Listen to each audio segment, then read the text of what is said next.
Hello, and we are live yet again. This is my second one today.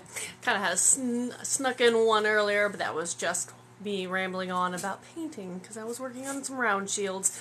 But today tonight, we're actually going to be having one of my authors' chats of the week, and I see my co-host. Get right to it. Hello. Oh, how are you? Oh, yay. Okay, it works. Good. Sorry, I'm turning up my volume. Hi. Hey, that was actually pretty effortless. I usually have some stumbling block in the beginning, so that's Yeah, fantastic. it normally takes me for freaking ever. It's ridiculous. Like, I'm just like, I basically just hope that the person I'm doing it with knows what they're doing because I'm just sitting here like, I understand. Well, one, fantastic. I'm so excited to meet you too. I see a sword behind you. That's also fantastic. I got two. I got two swords. Oh wow. This Hey, you're this like one, me. I have to tilt it all the way over here, but I have my little repertoire of my Viking oh era yeah, see, stuff. clearly we are meant to do this live together. This one I just got at the Renaissance Festival. It's a rapier. Ooh, And I was yeah, I like, like and that. apparently, I didn't know this, but apparently you can hold the rapier like this, Mm-hmm. or you can hold it like this, or you can Mm-hmm. hold it like this, or you can just hold it like this. But I thought that was kind of cool. I was like, oh yeah, like that could be like very fun, like just Yep. I a couple. Oh my goodness, it's been a year and some change now, but was able to work with one of the nation's top ancient swordsmanship instructors, and he was going through the handholds of what? different That's swords so like that. cool. So that What was what did you do really that for? research. We're all just like we just want to go to swords classes and learn all of these Exactly. things for research. Yeah, I Exactly. my girlfriend is going to be coming out to visit in June, and she's like, oh my gosh, like there's a sword fighting class like down the street from you. I really want to go. And I was Hmm. like, I do want to go, but also I have no interest in actually learning how to sword fight. Like I like them on my wall, and I wouldn't mind knowing how to like wave them around in like a slightly fancy manner. But like I'm more interested in having an actual swordsman like act out my fight scenes with me so that like I can like I literally want to just be like, okay, if I'm gonna write this and then do this and then do this, show me that choreography, and then I just want to sit and like take notes. Like I have no interest in actually sword fighting. I just want to take notes.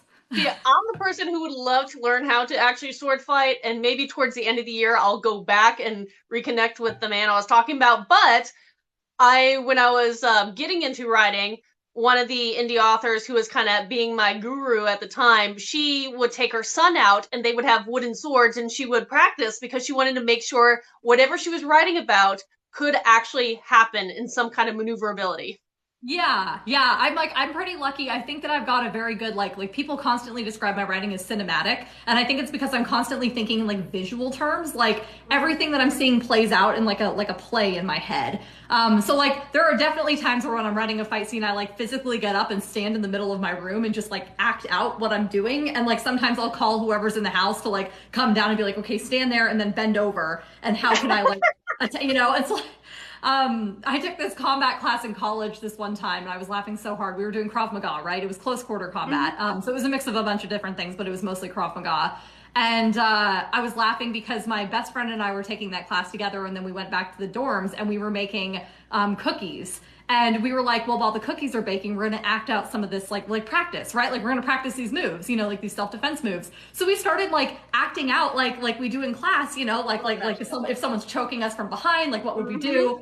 And this RA walked by the office, like the kitchen area, and like saw us like just through the window. She thought that we were actually attacking each other. And she Oh like no. burst into this room. She's like, "What's going on in here?" And we were both just like, "What?" She's like, "Oh, are you not?" And we're like, "What do you want?" And then we were just like, "Do you want a cookie?" And she's like, "Yeah, I'll take a cookie." And we're like, "Okay, here's a cookie." He's probably like, I have no idea what's going on in this particular dorm, nor do She I was want to. literally so confused. Like she literally thought that we were just beating the shit out of each other. We're just like acting out like what we would do in that situation, like muscle memory, right? Like practicing like the strikes and stuff. It was fun, but I was laughing so hard. She got a cookie and she went on her way. I don't have a fun story like that, but I do love that. When I was in college, I took judo as one just a fun course, and again, it's one of those when you know how to maneuver people it helps with your writing if you choose that path, which we both Yeah. did. Yeah, I mean, honestly, I had to laugh. I wasn't really into swords. Like that was not something that I ever actually wanted. And then my friends surprised me with the top one, which is more like a half sword, half spear kind of thing. Hmm. And so like they surprised me with that one, and and then I just like held it in my hands, and I was just like, I love this. it was just it's been downhill from there. Like we went to the Renaissance Festival and I went with the Hmm. intention of buying a sword as a business expense because I'm a fantasy writer. So I'm like, Of course. that's a business expense. Like, yeah, Of I'm course. gonna put it up behind me and it'll be on all of my Zoom sessions, and like that's a business expense. Yes, yes. And it's a great conversation starter. It really is. It Because really like I is. mean, Yeah. that's why I like in my office I have both sides of my walls slowly getting full of different replica weaponry. Yeah, exactly. Okay, wait, someone on my side asked about my crown, which I also got at the Oh Renaissance yeah, Festival. where's the book talk Okay, crown? so Yes. my crown is also a business expense. Well, are you one of the authors going to? Was it what's the gowns, crowns? Yeah, I'm not actually. I heard about it and I've like Mhm. heard of it, but I actually do know a couple people that are going, but I'm not going to be there. No. Me neither. I I was mean, I just would curious love to because be. you just flashed it out, the I famous know. book I'm like talk crown. I would love to be there. I would love to just like I just love that I can pull this out in book talk, and it's like totally like everyone's like, yeah, no, she's got a She crown. Like expected. it's no big thing, like no one even cares. I love it. Fantastic. Isn't it wonderful? It's fantastic. I love it. I will Yeah, take it off because it does make me feel a little fancy. I don't actually own a book talk crown, but I have some helmets. I think you're okay. Well, a book talk helmet probably would work, but I do think you need to get a book talk crown. This one, I'll I get will a say, if you have a Renaissance festival, like I got this one at the Renaissance Mhm. Festival, and it's incredibly well made. It's like Yeah. a little like half circle, Well, love that. but it's like really well made, and it was really really beautiful. And I was like, It is. dang! So yeah, I was very excited. Our business expenses. I love it. Mhm.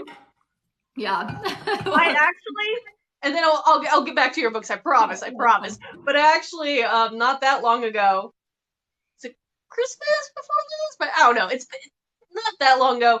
Got a kit where you can make a desk size trebuchet that functions. Wow, what is So that? I A trebuchet?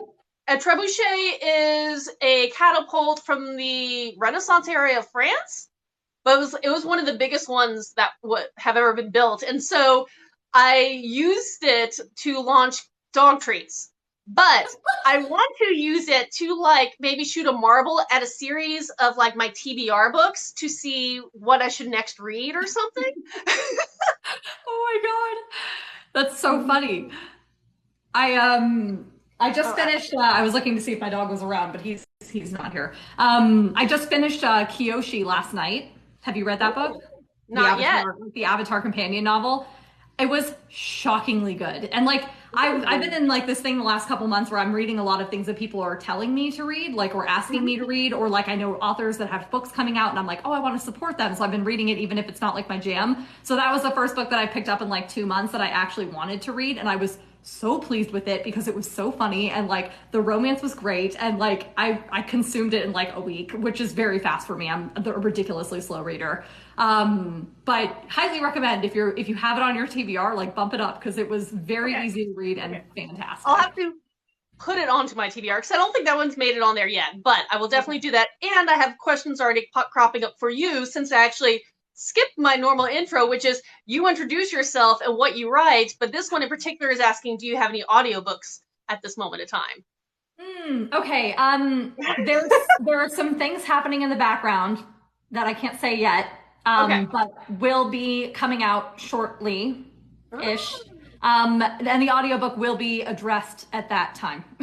okay. Which Okay. is not helpful at all, I recognize, but like especially because the audiobooks we're using the same narrator, but there's been like things in the background with the production side of it. So we will be having those coming out shortly. But I'm hoping by like midsummer, maybe we'll get those out is what I'm really, really hoping for. Yeah, no, and It's I gonna be understand. amazing once it comes. Like once it's out there, it's gonna be the best audiobook because this narrator is out of this world. Like Jessica Threet is her name, and she is like she beat out 52 other submissions. And like when I tell you I listened to her clip like 17 times, like she recorded it and it was like watching a movie. Like I was like aching at my own writing. I was like, oh my God, it's gonna be so good. That. So yeah. That's so exciting. I just started getting into converting all my books into audio since I joined this platform, and there is so many people who read that way and use that particular format to read. So it's been a fun process, but it can take a while. And I totally understand hiccups or things happening. It's hard for indie authors because like we have to front the cost of it unless we want to give up our rights to it. So like I was approached by Tantor and by Podium like last year, like early November or something. And both of them wanted to like make my audiobook for me basically, but they wanted the rights to my audio for like 7 years, and they were going to choose the narrator, and they were like, we'll record it, but then we'll give you like this small percentage of it. And I was just like, no, I'm like, I'd rather pay cash and find my own narrator. So I did. I went out and I found my own narrator, which was a process and exhausting. And actually for my new book, I was so excited because a bunch of people suggested that I use Natalie Naudus. I don't know if you know her. She sounds familiar, but I don't know. She's like a really big narrator. She has like 130,000 followers on TikTok here, and she is like very active, and like her fan base is rabid because she's so good. Like she voiced, she did the narration for She Who Became the Sun, and a bunch of other like New York Times bestsellers like that. Hello to everybody who's joining. So yeah, so they mentioned that. So I reached out to her because people were like, are you going to get Natalie Naudus? And I'm like, I don't even know who that is, but I'll reach out. And I actually found out she was booked out through October. So I was like, not for this series, sorry. But I did get her on the books to do my next narration. So This Story of This, which is coming out in June, will be narrated in October by Natalie Naudus. Fantastic. That is really cool. But yeah, things book out in advance. And for anybody who's chiming in who are on the writing side of things, yes, you can do different things for audiobooks. One, obviously, you can make deals. You could split, proceeds with your narrator kind of deal. You could split your proceeds or rights with a publisher house, or you could pay it all in full, or you can do it yourself. So there are options out there. I'm never going to do it myself, but it's a lot. Well, and it's expensive up front because, you can expect to pay if you're and you should be paying a narrator well, because there are cheap narrators that will do it for cheap, but it's a lot of work and a lot of time. So I'm always of the mindset that the creators that work with me need to be fairly compensated for what they're doing. And the more money I make, I feel the more money they should make. So I have a tendency to like bump up, like even if their going rate is this, if I'm making this, I try to pay them accordingly for that. So I definitely was going to be paying a very good salary, which I think is why I got I only had auditions open for like 48 hours and I got 52 of them. And I was like, I can't, and I closed it down. But it's a lot. But like, even with that, I was still expecting to spend about $3,000 for Jessica. And then, and that's if I calculated the timing of it right. Like, I think it's like a 9-10 hour audiobook.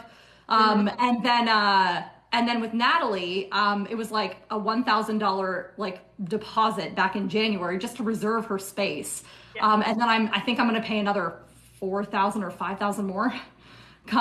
So like, I hope that book does well. And that's why it's kind of risky to go into narration right away if you're a new author, because you don't know if you're going to make that. Like, there's a lot of money to be made in audiobooks, but you don't know if you're going to make that money back. That's true. It's hard because you don't know, and it's like any platform. When you put your book out in a new format, you're reaching a different group of readers, which means you have to figure out how to find that particular type of group of readers if you don't already have them in the wings. So it is a lot. It's a lot.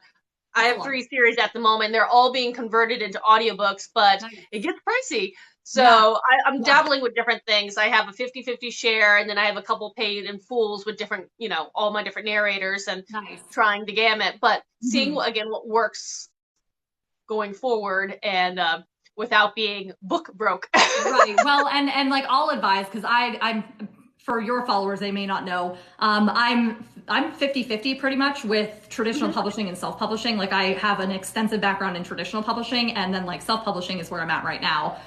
So I count myself as a hybrid author, so I'm always kind of looking for ways to like bridge that gap.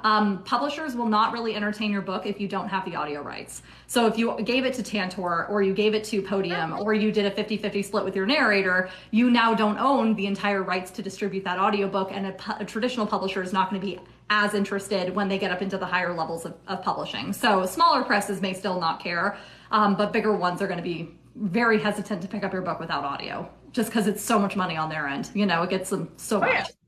So yeah, and they're trying to have that clean deal where the parameters are set there, and they don't want that muddiness exactly in the way, or they could go choose someone else who's has a better and there's no right or wrong way to do it. It's just knowing all of those options for an indie author and then assessing how well your book is doing. Like when I was thinking about, I've been thinking about an audio version since October, and my book was published in September of last year, and I reached out to Travis Baldry because he was a narrator. He's a narrator, that's what he does full time. I don't know if he's still doing it full time, but he was, and he was the one who was like, don't do audio yet. He was like, make sure you have X amount of dollars in the bank from this book before you dive into audio rights. So that's why it took me so long to get that kind of ball rolling. We were supposed to have it, like I said, done. If it had been up to me, we would have had it done by April, but obviously it's not anymore. So things are chaos. Well, let's double back, because in case I have any viewers on my side that may not know you, tell us about your type of writing, especially the ones in the indie, because like you said, you've been in publishing in different varieties for a while, but So I've got book covers. Yep, hang on, I got it all. There you go. Okay, so for the people who are just joining, I was in traditional publishing. I traditionally published this book with a mid-level press, none of the big five, but a mid-level press. And that took me 8 years to get this out. Literally 8 years in the traditional publishing space. I queried 3 different novels. It took me years to get my agent, years to get a book published. It's ridiculous. And I made pennies off that. I still haven't earned out royalties for my advance. And my advance was like a quarter of what I make in 1 month off my day job. So like pennies. So I pivoted last year into self-publishing because I was at a really low place, and I was like, I just want to make money off of my writing today. Like I know my writing is good. I just want to make money off of it right now, And so I found Legends and Lattes, and I was like, well, wait a minute. I found it in a Barnes and Noble, and I was like, but this book is self-published. And then I went and did some more research into him and found out that he had been picked up by Tor. And I was like, holy shit, this is going to be the next big thing. And no one's even paying attention to it right now because it's like so far down the line. Like traditional publishing is going to take years to catch up to this. So I watched him at the beginning of that curve, and I was like, if I can get my book into that space quickly and it's a good book, I think that I could become pretty big in that genre. So I wrote my first cozy fantasy, which is Can't Spell Treason Without T, and I self-published it in September. And that was the first book I've ever self-published. I didn't know anything about self-publishing before June of last year. I was not on TikTok before February of last year. And I think when I self-published this, I think I still only had like 2,200 followers or something at that time. So it's grown exponentially since then. I published the sequel, A Pirate's Life for Tea, in February, just to kind of show that I can put books out quickly and they're still going to be good quality. And now I'm pivoting into my new book, which is called This Gilded Abyss. And I don't have a cover to show you because I haven't printed it yet, but it's going to be fabulous. And I think you guys are going to love it. It's going to be a horror book. So it's completely different from my cozies. And it's very dramatic, and like early beta feedback is in and people are wrecked. So I'm like, yes. I love that. Yeah. Well, I have a comment for you saying that he thinks you had an intelligent and observant approach in the way of how you got into the market of publishing, which is very smart, because I did the opposite of what everybody should. You did what you should do. Find a niche, do the research, do all your things the right way.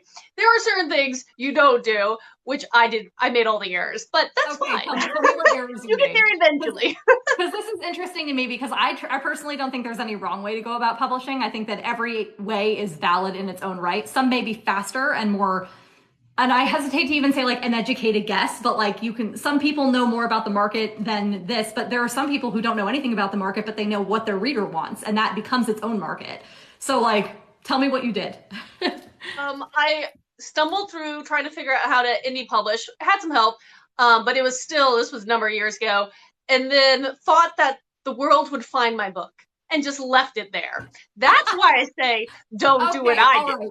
Fair. Okay. That's a misconception. Like putting your book out there and just expecting people will know it exists is definitely that's a new indie author problem, I think. And I think that's even a problem in traditional publishing with the authors who are querying. They're just like, oh, an agent's going to love it just because they love it. And I'm like, is it good? Did you edit it? Did you promote it? Did you build a following on TikTok or Twitter or somewhere? Because like all of those things go into why someone buys a book, you know? So, yes. And so that is one of probably the reason why I'm like, when I try to give advice, I'm like, start talking about who you are and what you're writing even well before you publish, because well before, yeah, I started promoting Treason when I was writing it in July, and I didn't publish it until September. So by the time I released Arcs, people had already been seeing me talk this book up. Like I was sharing the cover art, I was mentioning that I'd be opening up Arcs. I had like a publication date on record, like I had my website synced to it, so like they knew it was coming, and it helped with a very successful launch, I would think. Yeah. So like I said, do what she did, not what but I can at least laugh about it, because I'm like, I will tell you things not to do. I can't tell you what to do necessarily, but I can tell you what not to do. I have a few of those. Helps, though. Like, well, and I'm like, people ask me all the time, like, how did you make it? And I'm like, I can't tell you how to be successful in this field, because it depends on your genre, it depends on your writing level, it depends on your following, and it depends on how personable and like approachable you are. Like if you're a TikTok person, or if you're an Instagram person, or if you're a Twitter person, or if you're a Facebook person, your approach is going to be different. You know, like everybody has to find their own niche and like make it work for them. So it's hard to even be like, yes, here's this one piece of advice that works for everybody, because that's just not, there is no one piece of advice. There's 1,000 different kinds of books, you know? Oh, that's absolutely true. I do think that sometimes luck does play an effect. Not always, but sometimes. No, because it could just be the right song, the right movement, the right day, the right time, and the wonderful package and fire. I haven't figured that fire out, but I've seen it happen. No, wait, okay, I have a theory here. Okay, you ready for my theory? Okay, so in my brain, there's like a scale, right? And like this is when you first start in something, and then this is the success moment, like, right? Like this is when you've made it, right? Yeah. And on this scale, there is work and there is luck. And I think for everybody, that ratio is different. So some people may only put in this much work and have this much luck, and they'll get there. And some people may put in years and years of work and have this little bitty luck at the very end, and they'll still get there. But like that ratio is different for everybody. That's my theory. Like you cannot get to the end without both. You know, like you can't make it without both. But I do think that the more work you put in, the better positioned you are to seize the luck when it happens.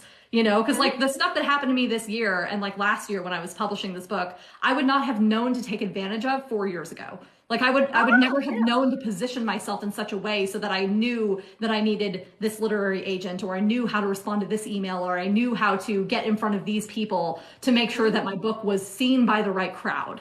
And I think that all just comes from my almost decade of experience in traditional publishing. But if I'd had these same advantages 4 years ago, I think I would have just let them fly right back, right by, because I wouldn't have known to grab them, you know? And kind of going back to, well, I'll have to go and ask you about, branching into a totally new genre, because I think that's fascinating. But I do think for authors who have a variety of books, certain series or certain vibes work better on certain platforms, and then another series would do a little better on a different platform. I've seen that with some of my books. For whatever reason, this community, their favorite is my Viking series, which you can never see the covers of these things, but the Viking series versus my other two, and working ads, my Shifter series works better, and all that kind of stuff. It is interesting, I think. Yeah, it really does go back and forth depending on what genre. And like the way that I'm like, someone in my comments on one of my friends in real life, she was like, wreck them with the new one so that they have to go back to the cozy. And that was literally my strategy with this. Like I was literally like, okay, like these books make people feel warm and happy inside. Yep. So what if I give them a book that makes them feel absolutely devastated? And then they have to go back and buy these because they're like, I want more of Rebecca Thorne's work and her cute lesbians, but I don't want to feel so sad. So like literally I'm just like, and then like if people are reading this and they're like, oh, this was fun for a little bit, but I kind of want a little more angst, I'll be like, hey, have you read my other book? And then they'll just like this cycle back and forth where they're just like spun around with the different books. And that's, part of the reason why I was like, it's time to branch into something dramatic, because I think that it's easy for people to look at an author, especially a new one, and say, she writes X really well. but it's really nice when you can show them it's not just X, it's X, Y, and Z. And Yeah, therefore she is a good writer, not just a good cozy writer, you know? I understand. Like Hmm. I label all three of my series under epic fantasy and high fantasy, but then they bracket different ways: young adult, new adult, adult, Hmm. almost the grim dark fantasy, and this is more the optimistic, noble, bright, the Yep. positive questing side of things and everything between. So I have my variety within an umbrella of epic fantasy. I have yet to dabble to that extreme of jumping to like all of a sudden to like a horror or sci-fi or romance, but But it's I do nice I do because all want to your spread it readers out can a kind little. of find something that flavors their needs. You know, like depending on what they wake up wanting that morning, they can go into your profile and find everything. Which I think is really interesting because a lot of authors that I meet, like, you know, having a backlist is so important. And I think that like you're a really good example of that because there's a lot of authors that I meet that just they're writing their first book, they want it to be huge, they want it to be big, and it's like that happens for some people. It Yeah, doesn't happen for most people. So like that's people are looking true. at me right now and they're saying, "Oh, Becky's, you know, like her cozy fantasy just went out the gates and she's such a rare unicorn." And I'm just like, "This is my 17th book." Like I have written 17 books. Just because I didn't publish them all doesn't mean that they weren't written and sitting on my hard drive. Like this is not a just out the gates thing for me. This is a decade of work with a backlist that I learned from. Like I was able to Mm-hmm. draw off of that. So you know, when I meet new authors that are just writing their first book and it's not the successful story that they wanted to see, I'm kind of like, keep going because like you Yep. don't know what you're going to have next. You never know what the next book will bring, except that it will be better than the book before it because you've learned. Yes, and I totally agree with that. And the recommendation to again continue to the next book and the next book to lead you to the next book. Mhm. Because unfortunately I have seen it on a couple times on platforms even here where a young author again wants that big dream. I mean, we all probably wanted it once, where that first one hits it out of the park, and Mhm. when it doesn't happen, they get dejected and start questioning themselves or Mhm. walk away from writing when yeah, you learn from each one. And my goal as a writer is I want my next book to be the best book I've written as of yet.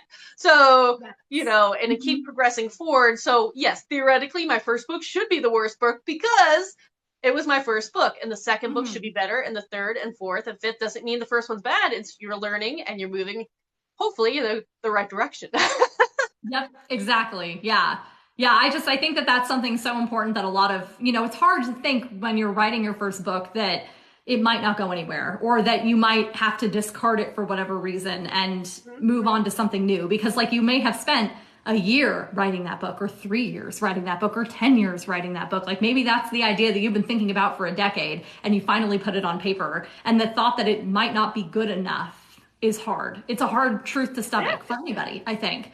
But the way that I love what you said, where you're like, every book I try to write a little better than the last one, because that is the mentality that will keep you in, you know, in successful forward motion. Like no matter what, you will never not be successful with that mindset because you will always be writing something new that could be your next big thing. And you don't Mm-hmm. even know what your breakout novel is going to be until That's it true. happens. And then and then even then it might be your first breakout novel. And if you keep bettering your craft and writing more, you could become one of those authors that like every single thing they write is a New York Times bestseller just because they've learned enough about their craft to make that happen. Like I think that's so interesting to watch because everybody wants it to happen right away and it's like that's not how the world works. Like Yeah.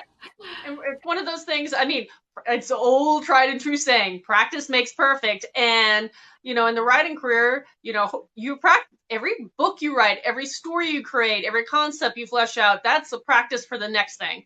And so, practice makes perfect. Hopefully, yeah, at least yeah, it gets better. exactly. Exactly. So did you self-publish all of these? Yes, I have. I Nice, have. very nice. Have Now, you ever I thought did. about Sorry, traditional what? or sorry, I'm just curious to know, like, did you ever think about traditional or are you like 100% self-publishing? Oh, I definitely thought about traditional. Again, my first book, I tried a little of everything, but I did not know I queried, but I didn't probably query the right way because I didn't know what I was doing, nor did I know who to ask to tell me what I was doing. So that Right. didn't go anywhere. But I think that was more due to the fact that I just didn't do that process correctly.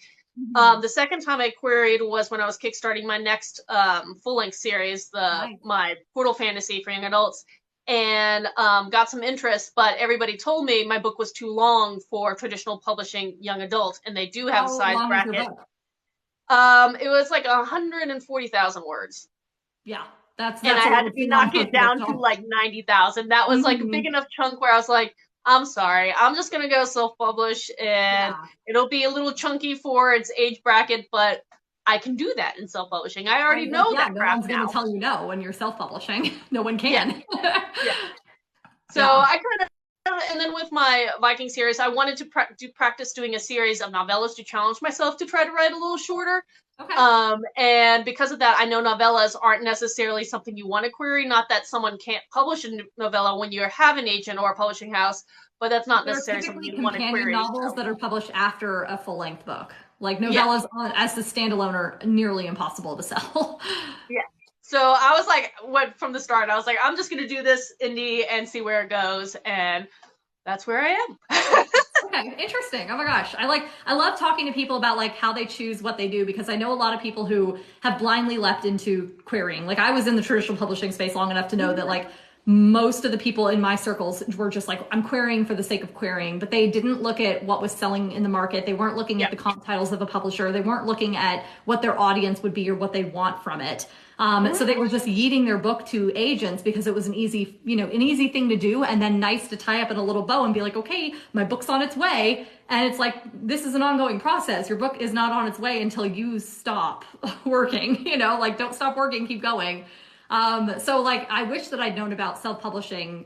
I really do. I wish I'd known about self-publishing more than a year ago. Like, I think I would have considered it probably 4 years ago if I'd known that it was having the capabilities that it was now. But like book talk wasn't a thing. You weren't seeing those Yep. tables 4 years ago everywhere. So it was like back then, and I didn't think back then that you could get your book into Barnes and Noble if it was self-published. I truly, Yep. I was like, I bought into the lie that like you had to be traditional to get your book in Barnes and Noble. And like, that's Mm-hmm. what we all dream of is seeing our book in Barnes and Noble, and then like, once I found Legends and Lattes there, it was like this glass shattering moment for me where I was like, that book is self-published. I'm like, who the hell is this? Because like his self-published book is Cryptid Press. That was like his LLC. Mm-hmm. And like I'm over here Googling Cryptid Press. I'm like, who the fuck are Cryptid Press? It's him. It's him. It's his press, But I was just like, how did he get this book in Barnes and Noble? And now I know so much more. And I think that's why I get on TikTok and I talk about it so much because I'm just like, there are other options and they're good options, like you can choose what's best for you.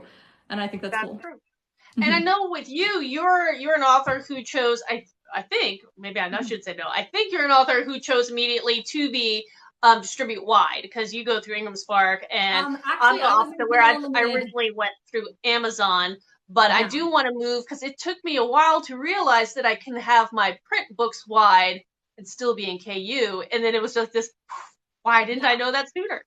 Yeah, so I was really lucky. Travis Baldry posted a how to self-publish, like self-publishing A to Z. Mm-hmm. And because I'm like this, I mean, I found him in March, right? Like, so like before everybody even really knew who he was, like Book Talk knew, like the people here knew, but like the world at large had never even heard of his book, right? So like I sent him an email and I was like, here's who I am, here's what I'm doing. I would love to like talk to you about what you're doing. And he was so nice about it. And he was like, and he sent me like a signed copy and everything. And then he was just kind of like, like I don't have the time to walk you through it, but like I did write up this entire publishing memo basically on Medium. And so there's an article on Medium that he wrote called Self-Publishing A to Z. And it is the best, most extensive article about how he self-published. And like, I copied it exactly. I literally like pulled it up and was like, step 1, step 2, step 3, step 4. And so like, when people tell me that like my success can't be replicated, I literally just start laughing because I literally replicated what Legends and Lattes did down to the letter. The only thing that was different is that his platform was on Twitter and my platform is on TikTok.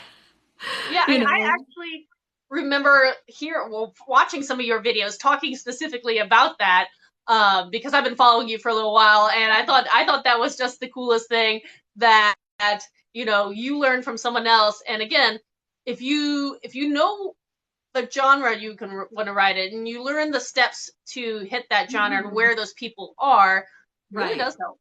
Well, and that's a great point too, because I think the genre plays a lot into the success of self-publishing. So my recommendation for new people is to always find the author that you admire the most in the genre that you're writing. So like, Mm-hmm. don't look at Legends and Lattes and copy that release and expect to have the same success in a straight up romance, because like those are two different fields. They operate in two different ways. So find the best, most successful romance author, like go on Amazon and look at the top ranking, top 10 books and start clicking on those authors and realizing what they do. Like most authors are very free with their information and will share their process in interviews and such, or they'll do lives like this and they'll talk about it. And it's easy to figure out the process that they went through based on their interviews and things like that. So like find the authors that are really, really good and then copy them. Because they've And already blazed the path, so you don't need to reinvent the wheel. You could just go in and do what they did, and that's fine. So and even resources, because Goodreads can be a resource. They have so many lists of genres and the top popular books or the trending books in those genres that you can just skim down that and find authors to kind of look into their processes. yeah, like there's, especially in the indie field, it's not like a one hit wonder kind of thing. Like there are so many authors doing so much, finding so much success. Another area that I've heard that's really helpful is the 20 books to 50K Facebook page. I joined it. I haven't used it as much as TikTok because to me, I basically use TikTok as like my little own audio platform. So I come in and I'm like, can someone answer this question? And like all of these authors respond and they're like, here's the answer. And I'm like, oh my God, thanks. So it's like, I don't need to be on Facebook asking questions there because I'm on TikTok asking questions here. But I had a lot of friends who went to that 20 books to 50K conference in November and like they had a blast and they learned a ton. And it's fascinating to see because like you can go to those conferences with these indie authors and you can physically talk to them and be like, how did you do what you did? And they'll tell you like they're nice people, I know. So, I actually signed up for this next year, so I'll be there in November because I want to do that too because I've heard so many good things from some of my other bookish peers here and author peers. They were just like, the ones who went were like, it was phenomenal. I learned so much. And I was just like, you know what? I've been thinking about it for a number of years. I'm just going to make the effort and do it this year and get that I because am my, dying to go. I think I'm going to book it probably over the summer. okay, well, let me know because I won't know I'm anybody. dying to go because everybody I knew, and I was brand new in the indie space. So it said something when like, I think it was like 60% of the authors that I knew were at that conference that week. And I was just like, I want to be there. I want to go. So I'm like, it's definitely on my docket. I'm just like, I'm going to get through because I'm graduating next week with my master's. And then I've got like this new book release in June. And then there's all this stuff happening in the background with Treason and Tea. And I'm kind of like, let's get through all that. And then maybe in July, I'll be able to reassess and figure out what I'm going to be doing. So yeah. Oh, I understand. This spring was chaos because I ran my first Kickstarter campaign to help launch a book and was doing a Nice. lot of learning curves in various ways for my book series. So I'm publishing two simultaneously. Do not advise that. That is so complicated. But that was why I was like, in the fall it's gonna taper down. This would probably be a good year to kind of make that jump. So I made that leap. I'm gonna be there. So if you Okay, come, so wait, rewind because I actually just got in touch with somebody who is like uh, she's a kickstarting coach and she coaches Kickstarters. And so like I got in touch with her and I'm one of those people like I want to be a professor someday. So like any chance I get to talk to somebody in a field that I don't really know, I'm like, let's do an interview. So like I emailed her and and I basically just interviewed her for like an hour. And so like, okay, so like your Kickstarter campaign, like tell me about that. What made you choose to do that? And what did you get out of it? And how do you think you felt? Like, give me a summary of what that was. okay, well, I chose to do it for two reasons. One, Brandon Sanderson, because that did make people take that seriously and pulled more eyes to the fact that there are books on that platform. And then one of my other friends here, AP Beswick, he does that for pretty much all his launches and does a phenomenal job. Like Wow. he's very, very successful with every time he launches a book, and he does multiple a year. And so talking with Beswick, he was the one who kind of mentored me and was like, here's some things to do, here's some things not to do, here's some things to think about it to try to ensure your first one's successful. He gave me that whole pep talk of, guess what? My first two were not successful, but I was doing things wrong. And now that I've learned them, I'm going to let you know so you get a leg Yeah. up. And, but overall, I mean, it's like anything, it's a learning curve. There's a Mm-hmm. lot of preparation. The first time I'm a very detailed oriented person, so I was making sure I took all the notes. So I created pretty much templates. So next time I do one, I won't be as much work. So I'll just have to update and edit stuff, and I Yeah. now know the process. But it's a lot of learning curve, a lot of prep work in advance because you do need to decide and figure out what your tiers are. What are I you was just giving about to back? ask. So, do you do a mix of digital and physical rewards, or do you do only digital or only physical? The reason why, and I don't know if I'll do digital again, because it was coming down to crunch time, and I was had a couple glitches in the system of trying to make sure I hit publishing date on time. But the reason why I would be hesitant personally, you would be a different story, is because I am a KU author. So Okay. as Hmm. soon as the book is published, I cannot distribute it. Yeah. So I can only distribute it early, but I have to hit that early mark. And Yeah. then Yeah. that's it. And Hmm. so, but that's the deal I have with KU at the moment. And I think that was the most trying part because just unfortunately the editing process ran a little longer than intended. And because of that, I was a little closer to my deadline than I was comfortable with, but it Yeah. went fine in the end. But going forward, I mean, I was fine with the physical copies, and more people were interested in the physical copies, anyways. Okay. Um, So you mail those all out yourself, right? and that's the part 2 feat is trying to figure out how to bundle and make sure you get everything to the people in the timely manner, and so you have to plan out. Always bump the send out date well in advance, or well after your publication date, because for me, again, being exclusive through KU, I have to wait to publication day before I can order author copies before they Yeah. can get Yeah. in. And so I It had takes to like like 3 weeks plan all because that even though they ship ahead. everything else in a day and a half, it takes us fucking 3 weeks to get our books. Oh yeah, It's oh fine. yeah. I'm not bitter about it. Oh, yeah. And if it's closer to the holidays, it can even take longer, I found. But yeah, for the whole thing, like it was a good challenge for me. It gave me some reasons to commission character art from beautiful artists and come up with other kind of interesting gifts to give out for my tiers and Okay. make it worthwhile for people. Plus I have a backlist. So I was just like, I'm gonna go for broke. And I offered like a super mega bundle where all my print versions you could get in a hard copy signed with all the goodies, and people Wow. actually did buy into that too. And I was like, you do Wow. realize that they're very different under, but people Uh-huh. were like, Yeah. no, I'm really intrigued. And I was like, okay, they're yours. But Mhm. yeah, it was a fun process. I will do it again. Um, Thankfully, because I now have a set level of character art, and I already have contacts now with people who are, some interesting map makers, Mhm. and I already have come up with different kind of other bookish Okay, merch wait, like your stuff. map makers. Yes. Do you have anybody who can draw an interior ships like deck by deck level kind of cruise ship type design?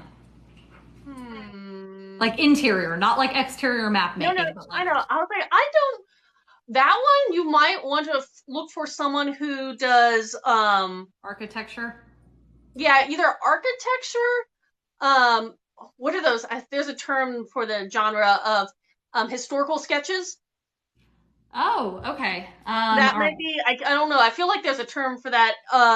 Or yeah, architecture, Okay. interior design, depending if you could find an artist who's a little more into that vibe. All those may be a little bit more in line than a map maker, because a map maker, you're doing the Yeah, they geography do on the top, outside. Yeah, and it would be shipbuilding. probably, Oh yeah, not to shipbuilding. Yeah, say, yeah. I'm having like this. I'm having a hell of a time right now because I have like the design of what the ship is, and I want to like my next one takes place in a submarine, right? Like I need to have mhm, the map of the, and it's huge. It's like a Titanic like submarine. I need to yeah, have the map of the submarine, but like I cannot find anybody who knows what because I go out to these architects who like design like the building exteriors, and I'm like, can you draw like just the basic exterior and then like do the levels of the ship? And they're just like, no, and I'm like, cool.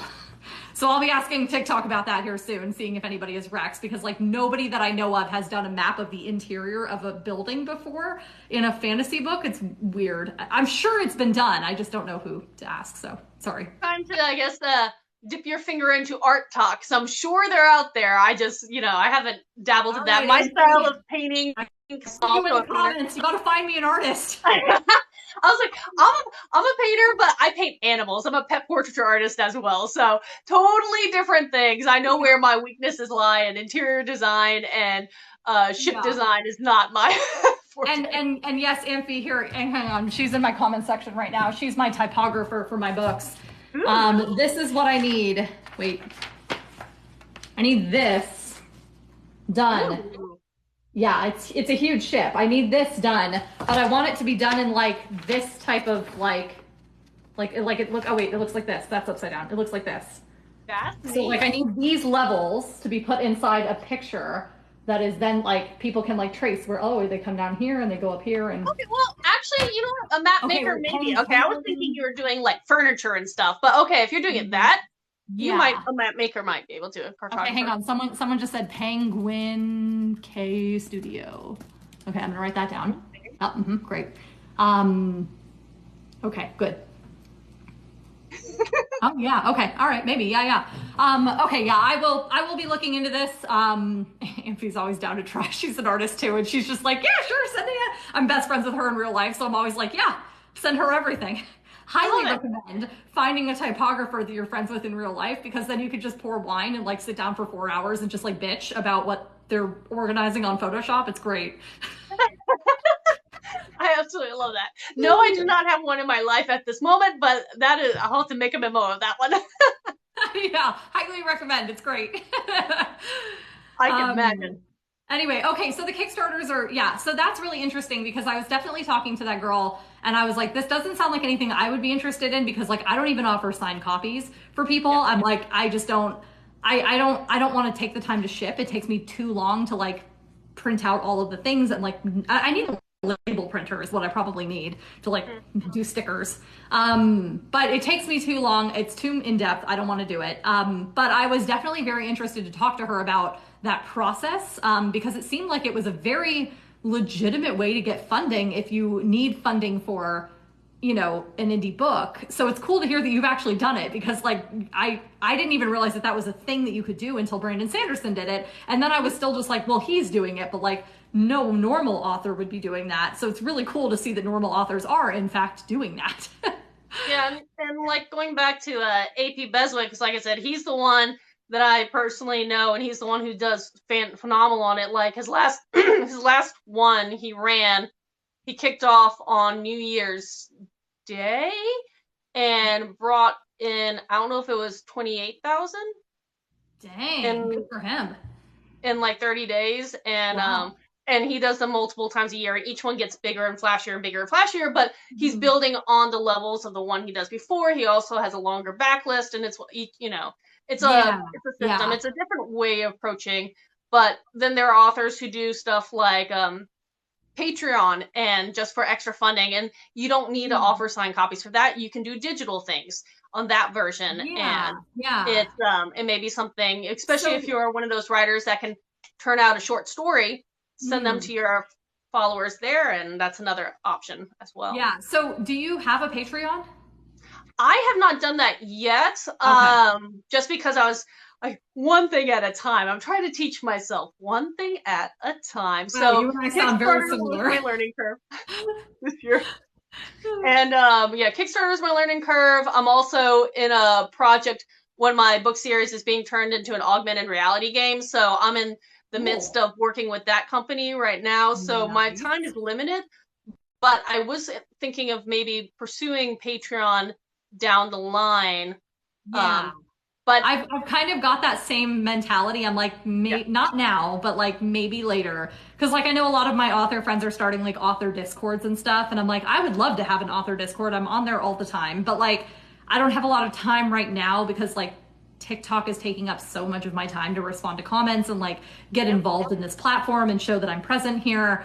And then I'm writing. My goal is 5 books this year to write. So like I'm working, yeah. So I'm working on that right now. And then like with my graduate degree, it's been a lot, you know. But I have had that in the background of my mind for a while, where I'm like maybe Patreon someday. Yeah, and it's one of those things. Is like I like the advice of come up because there are certain authors that talk about have an actual business plan, like any other business, have a plan, and then every year evaluate it and come up with, here's your goals for this year, here's your goals for 3 years, here's your goals for 5 years. And then, you can always reassess, but if you know what some of your bigger goals you want to work towards, it's probably more likely to happen than just saying, I'll get it one day, because I'll get it one day, yeah. yeah, Well, one my of the things. problem is like my Patreon is very low ranked when it comes to like all of my goals. Like my most immediate goal is going to be becoming a college professor. Like I would love to be an adjunct somewhere. Like I don't need to be the tenure one. I don't want to take that position from somebody these days, but I would love to do some kind of like adjunct professor classroom teaching in my local area or online. So I'm kind of like, once I get my degree, I'm going to be fine tuning my resume. I'm building my author name, because that's how you get hired, is like if you have like Rebecca Thorne teaches here, then they'll snatch you up. But like if no one knows who you are, then it's going to be a lot more competitive. So like I'm working on that right now, but it's slow going.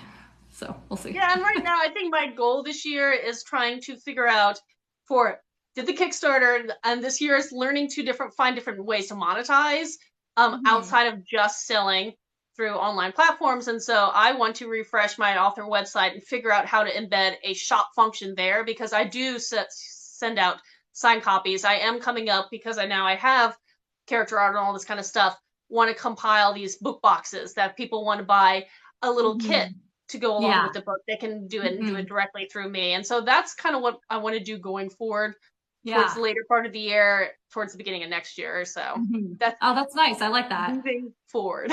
Okay, someone on my platform asked, how do I create a business plan? Like be smart and create a business plan. Like that's what they're asking. So how would you recommend going about that? There was if you follow me and message me, I can try to go back through it. I actually found this other author, and I know it was one of those upselling gigs, sure, but on her platform, she had a free template on setting up an author's business plan, and she walked you through all different sections and things to think about. And I think there were like 10 different subsections in it. I did spend, when I went through it last year, a good bit of time going through everything, and it helped you answer questions in case you're an author who doesn't know who you're marketing to, doesn't know, how to figure out a good way of achieving your dream goals, because you could have a dream goal here, but if you don't know how to get there, what do you do? So it helped you bracket down, and here's the reality, here's your little bites to move you in that direction. And it was really resourceful, but and I have it. It's probably around the time that I should probably go back through it. If you have the author name, I'm sure that people would be interested in finding that, because that sounds like a very useful template. Yeah, so like I said, if someone messaged me, I know it's in my folder, and my folder over there, and I don't. But yeah, I thought that was a great template. Actually, I'll try to see if I can grab it. Let me see if I can. 2 seconds. I was gonna say I actually want to go grab some water too, so like give me a minute. Hear me. Hear me.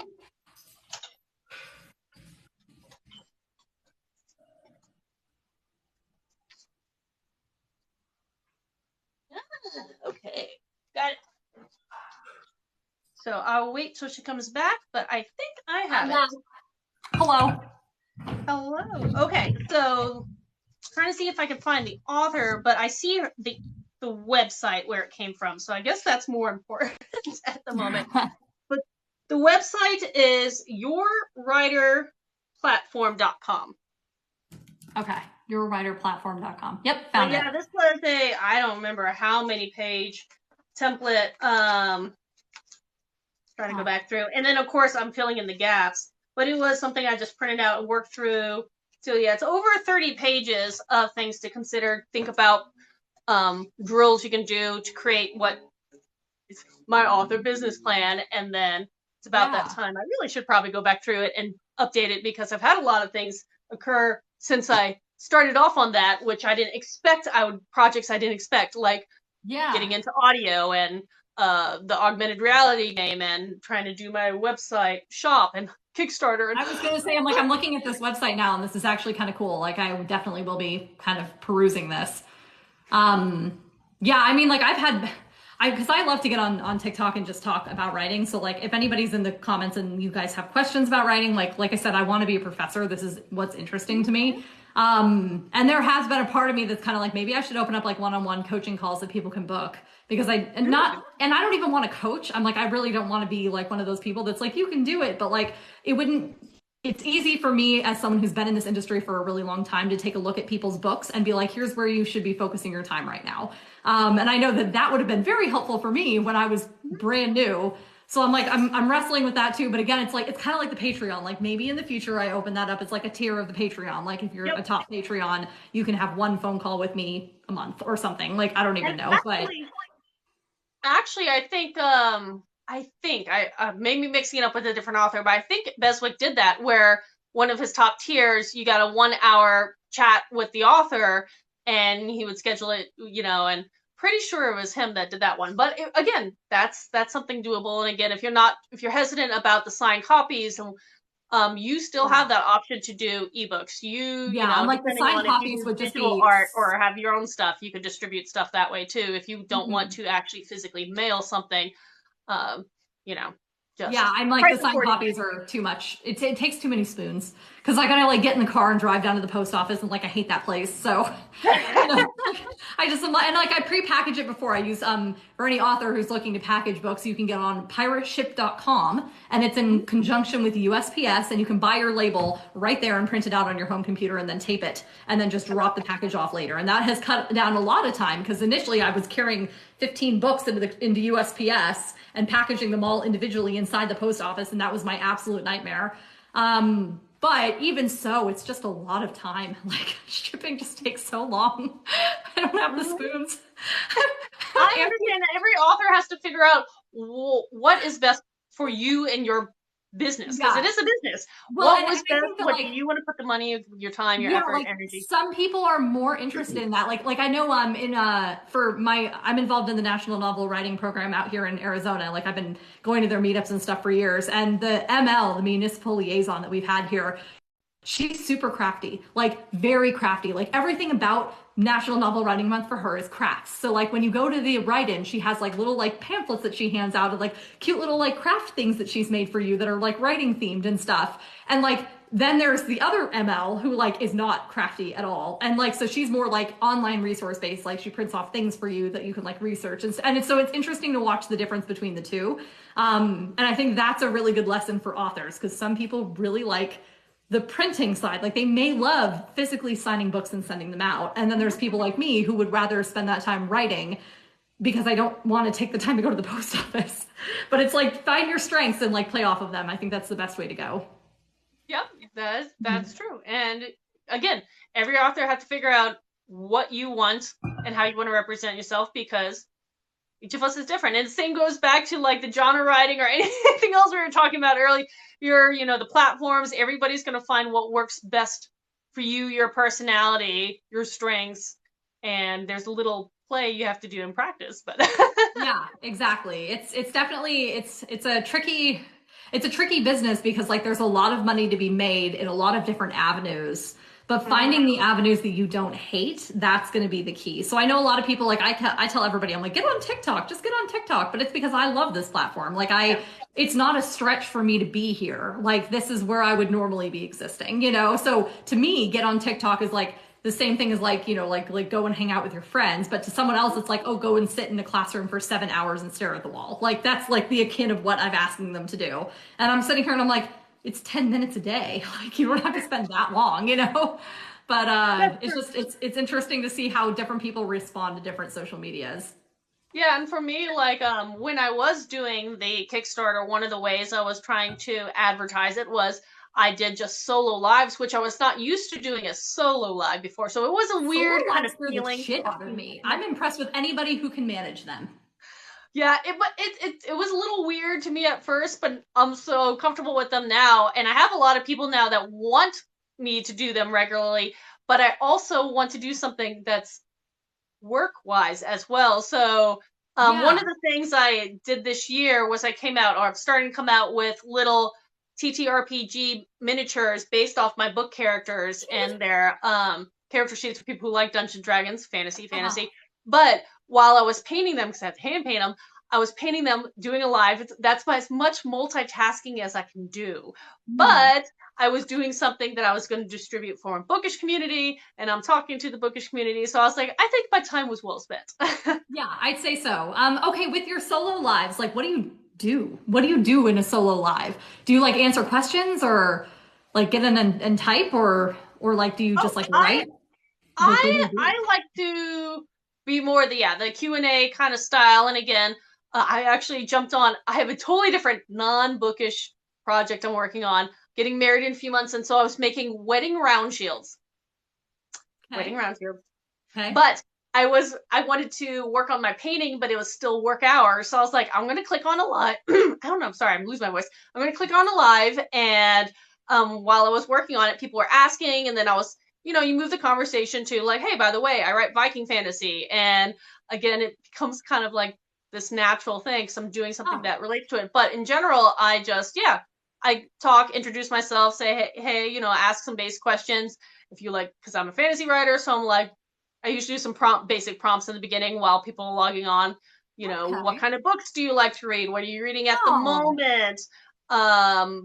If you like any mythology or fantasy, what's your favorite mythology? Because I base my stuff off myth and legend, and it gets the conversation rolling. And then a lot of people will jump on. Some will like talk about maybe let's talk fantasy all day. Other yeah. days it's specifically asking because a lot of people jumping on be like, are those your books? Because again, I have a little poster always in a little prop poster, and I'm like, Yeah. yes, well, this is what I have, and Uh-huh. gets kind of your conversation rolling. Since you have a sword in the background, I'm sure people are going to be like, what's Yeah, that? I Can we mean see that? these are my characters from Treason and Tea. These two right here. It's hard to see them, but I got Amanda McFarlane. She's pretty Ooh, big on man. Instagram, and she did an actual original watercolor of them, and Wow. I loved it. So I was like, that's like the first. That was like the first because I never used to commission art before. That was like the first piece of artwork that I commissioned for myself because it always was so expensive. I was like, I can't justify it.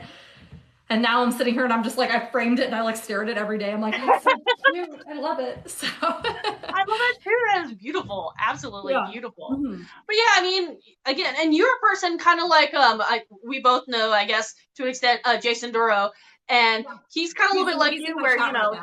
he loves to talk about the writing process and his experiences. And he's very candid about like, I'm not an expert, Jason, but we're gonna this be is what I doing. know. We got to do a live sometime. He's in my chat right now. I'm like, Oh, Jason, we hi, got to do Jason. a live sometime. Hey, I didn't even know you were on here. Hi, Jason. He said two of my faves in one live with a heart, and I'm like, Aw. Jason, get in here. Here's the thing: is here. This is actually the true thing, but I'm not ready yet. Must get through my wedding. But getting a few people who like to who are comfortable talking with each other who are in the bookish community and do one of those kind of like a round table because you can add multiple people and I've I seen was gonna people say do I've that. done for my launch with Pirates, we did a live with four people. Yeah, So it was just like really fun, kind of like free for all type chatting about, like we were talking about my book because it was the one coming out. yeah. But we were also just kind of like asking questions about cozy fantasy and like talking about the Aw. publication strategy. And it was really fun. Like I actually love doing these lives. I think they were super cool. So when you reached out to schedule one, I was like, yes. Well, it's kind of funny because I used to be nervous asking people because I'm like, I'm a stranger. You may not even know who I am, but I kind of like lurking on your platform. And do you want to do something? But Mhm. I love doing these because I always learn something from everyone who I talk about, and you make great connections. And kind of like Well, and then that's how it I helps started you talking to recognize like Jason. who, it helps recognize like who the people in your field are. Hmm. Because like with some, a place like TikTok, it's hard for you to be like, oh, this person is my coworker. Because like we're all in our own little houses, our own little bubbles. But like when you get to do these kind of chats, it does feel like we have coworkers, like we're all working towards the same goal. We all do something slightly different in the office, but like we all kind of come to work and we're excited to be here. So Yeah, I don't know, and it's just kind of fun.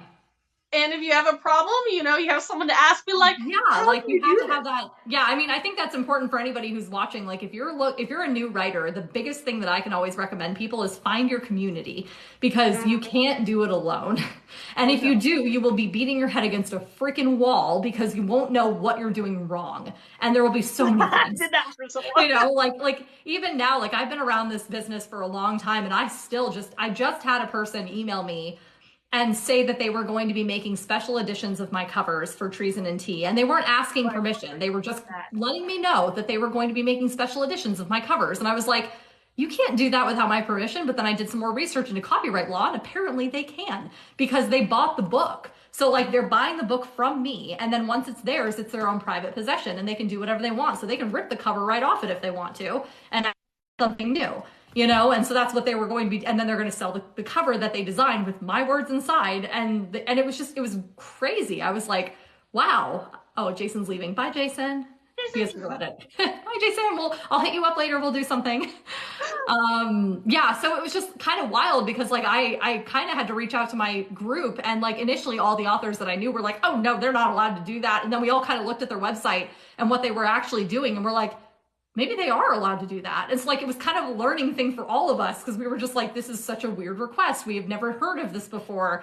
I got him in touch with my agent, and like my agent's handling it now. And honestly, I told her, I was like, I want a special edition. That sounds so cool. She's like gonna put like foil and like paint the edges and stuff. And I was like, yeah, that sounds great. I want that. But like again, I gotta approve it with my agent first, and we gotta work through things. So it was just interesting. Like I think that having authors around is going to be the biggest thing that can help a new author.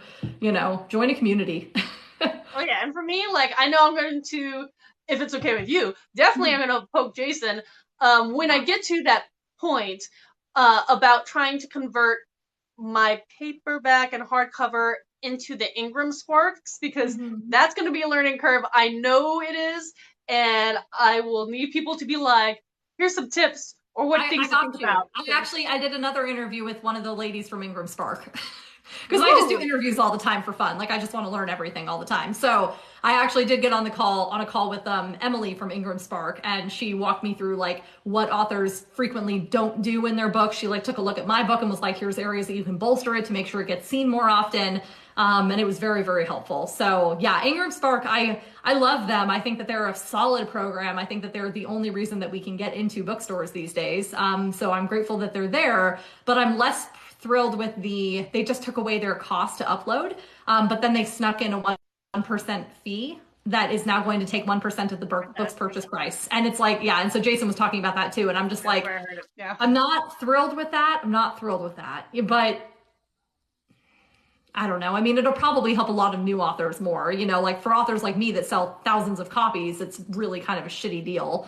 But for authors who are new and are afraid of that $50 cost, because I've definitely had to revise my book a couple times when it first came out, so I had to pay that fee over and over and over again in the first book, week of release. So I don't know. And I Go think back. I was a little hesitant again about that because I do update my books fairly regularly, not necessarily the meat of them, but the back matter, because I like to, especially the ebook. I don't know how Ingram's with ebook updates, but when the next book comes out, I put the direct Oh link yeah, in for the yeah, the prior links. one. I'm Mhm. constantly trying to update and tweak the back matter. I've figured out how to embed QR codes into my print books, and so started that process.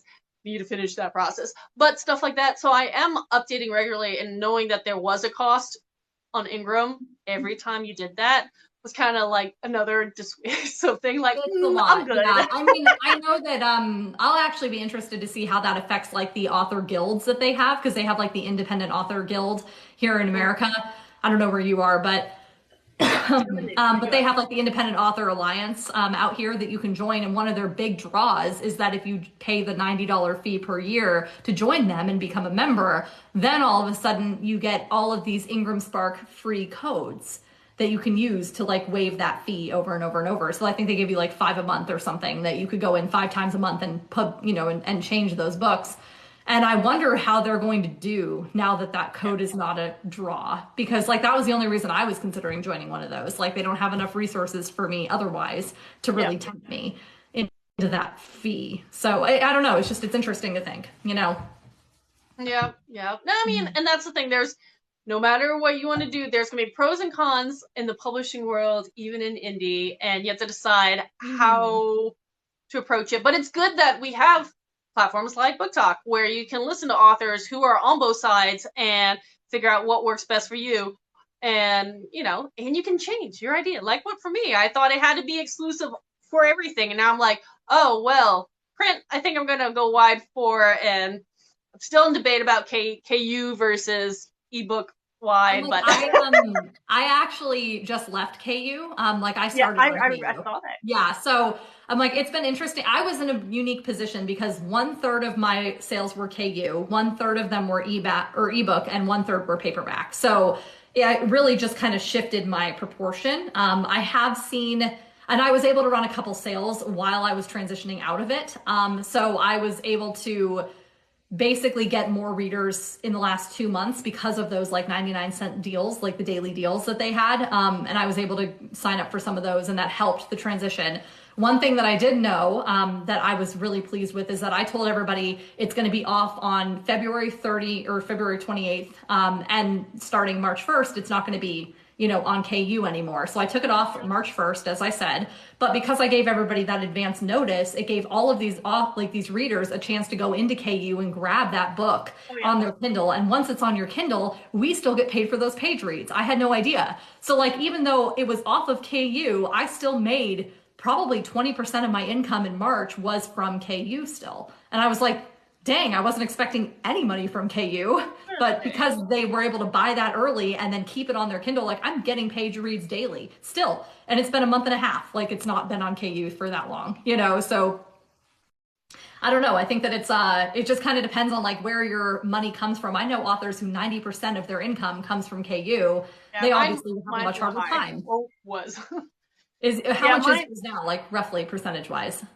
for me it was kind of around 70% was through KU, but this year's changed, and I know there's different theories on what's going on. One of them being the market starting to get flooded with all this AI written text, but I Yeah. don't know that. Yes, it has the potential to affect KU payout, but also I'm curious how that's going to affect overall visibility for authors who are the old school, we write every word on the paper kind of people. So I honestly wonder if I don't trust Amazon's going to intervene at all. I yeah, don't trust them at all to yeah, do anything about that because they haven't done anything about anything. Like piracy has been rampant and they haven't done jack shit about that either. So I don't yeah. think that they're going to be going in and affecting the AI written books. My thing is that anybody who doesn't and here's where I think we're going to actually triumph pretty intensely is that authors who write the books know that we have to market the books. Authors who are on Book Talk watching authors like us are going to do better inherently than some random person who just says, I can write a book with ChatGPT. And then they package it and they throw it online, but they don't know how to market it. And like marketing is, and like you said in the beginning of this chat, it's all about how you market that book. So I think that those people are going to be in for a very rude awakening where they're only going to get pennies on the dollar compared to what they thought they were going to get, which will still be a profit for them because they didn't spend any fucking time writing the book. Make it But true. so I don't know. And I think that, I think what's going to probably happen is probably someone's going to sue somebody for some kind of AU and it's going to go to the courts and it's probably going to go to the Supreme Court and then we're going to have a law. But it'll probably take a couple years to see. So I don't know. I just, at this point, I think we're just in the Wild West when it comes to AU interaction. At first I was like, just ignore it. Don't even look at it and it'll go away. And like, that's not, that was so short-sighted of me to think of back in December. I was like, it'll just go away on its own. And No, not after some of these big wigs in the indie verse making their announcement. I can't remember the guy's name, but the one from one of the ones from 20 Books 50K announcing in this European conference that 10,000 books in a year yeah, is his I goal. saw that. That's fucking horrifying. That's fucking 10,000 horrifying. books. That's, I don't know. It's one of those things like I have, if I think about that too long, I get sad. So Yeah, like no, I we have don't to, have to think about yeah, that like right now. I have to assume that AI will lose out in the end because people prefer human authors, human artists. I think that that's something important. I did have somebody just ask me, Rebecca, are you going to have a book signing in Washington State? Actually, I am. That's shockingly good information. Yes, I'm going to Seattle. There's a Barnes and Noble right near the airport. I think it's like just south of the airport. And they asked me back in January to come and do a book signing with them. Fantastic. We'll see. Keep tabs on my website. I have a calendar that I update any kind of physical viewing. Keep tabs on that because that may or may not happen depending on some other things that are happening in the background. So just in theory right now, yes, I am going to be in Washington. South Center. Yeah, that's the one. Yeah, Barnes & Noble South Center. That's the one that asked me. So yes. In other words, follow your posts to see what's happening. And my website has a calendar. That's going to be the best place to find physical appearances of me. I have the most recent one that I have is I just did one in San Diego. Now I just found out that there's a Barnes & Noble in Goodyear, which is driving distance for me. And I'm going to go and do one there because it's local in my mind. And then the next one that I'm doing is in Washington, and I'm going to kind of take a bit of a break there. Yeah. I would like to pivot away from signings in Barnes & Noble and into conference appearances. Where I can like be on panels and start teaching things and talking about that stuff. And Amphi, if you want to come with me to Goodyear, please come with me to Goodyear. Because I would love to, love to get in the car and we'll just drive and have fun. So yeah, I'm hoping that I can move into the conference side of things because I think that's where my passion more lies, like being able to go in and teach. It's teaching, it's all teaching. That's my passion in life. So to me, I'm like, I don't want to just sign books and talk about me. I want to ask people what they need and talk about them, Mm-hmm. So. Yeah, I mean, that's because of Jason. He invited me to be on a book talk panel for a con in Atlanta because he's in Florida and I'm in Georgia. Yeah. And so that was my first experience going to a con and being on a panel, and it was a lot of fun. Oh my gosh, yeah, like that's my dream. I'm like, I fly for free, but I will say I'm starting to buy tickets more and more now because I'm a flight attendant, so like normally we just take whatever seat is empty on a plane, but that's been very stressful when I have somewhere to be. So like when I had this book signing in San Diego, I legit almost did not make it to San Diego. So now I'm starting to tell people, if you want me there, you have to buy at least a flight to get me there. Like I can probably make my way home, but like I need to get there. And that's a bit of a barrier for a lot of bookstores. But for cons, again, I'm like, did they pay you to get to that con, or did you have to stomach that cost? One because I was kind of a last minute sign in. I wasn't sure if I wanted the investment or anything at work. So I did have to, I lived close enough to I could drive, and I did buy the whole conference tickets late in the game. So it was a little pricey, but this year I'm hoping to I'm going to try to apply. I have to remember to do this.